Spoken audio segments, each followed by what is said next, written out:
Team India త్వరలో ఇంగ్లాండ్లో పర్యటించనుంది. ఈ పర్యటనలో ఇంగ్లాండ్, భారత్ మధ్య 5 టెస్టు మ్యాచ్లు జరుగుతాయి. రోహిత్ శర్మ, విరాట్ కోహ్లీ టెస్టులకు రిటైర్మెంట్ ప్రకటించడంతో ఈసారి యువ భారత్ ఇంగ్లాండ్లో పర్యటించనుంది. కెప్టెన్సీ బాధ్యతలు గిల్కి అప్పగించారు. ఇక డెప్యూటీగా రిషబ్ పంత్ని ఎంపిక చేశారు. పటిష్ట ఇంగ్లాండ్ను ఓడించాలంటే గిల్ పూర్తి స్థాయిలో సన్నద్ధంగా ఉండాల్సిందే.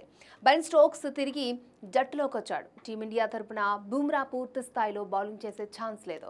ఇంగ్లాండ్ గడ్డపై పేసర్స్దే ఆధిపత్యం కనిపిస్తోంది. బుమ్రా మహా అయితే 3 టెస్టులకు అందుబాటులో ఉంటాడు. ఈ నేపథ్యంలో టీమిండియా ఇంగ్లాండ్ గడ్డపై చాలా కష్టపడాల్సి ఉంటుంది. గంభీర్ తాజాగా మాట్లాడుతూ ఇంగ్లాండ్ పిచ్చులపై 1000 పరుగులు చేసినా గెలవడం కష్టమే. ఇంగ్లాండ్ పిచ్చులు పేసర్స్కి అనుకూలంగా ఉంటాయి. బౌలర్లు 20 వికెట్లు తీస్తేనే టీమిండియా గెలిచే ఛాన్సెస్ ఉన్నాయంటూ చెప్పుకొచ్చాడు. టీమిండియాకు ఆడే రోజుల్లో గంభీర్ 2-3 సార్లు ఇంగ్లాండ్లో పర్యటించారు. ఇంగ్లాండ్లో పరిస్థితులు ఎలా ఉంటాయో గంభీర్కి బాగా తెలుసు. ఈ నేపథ్యంలోని గంభీర్ ఆటగాళ్లకు కీలక సూచనలిచ్చాడు. బ్యాటింగ్ ఎలా ఉన్నా బౌలర్లు రాణించాలని చెప్పాడు.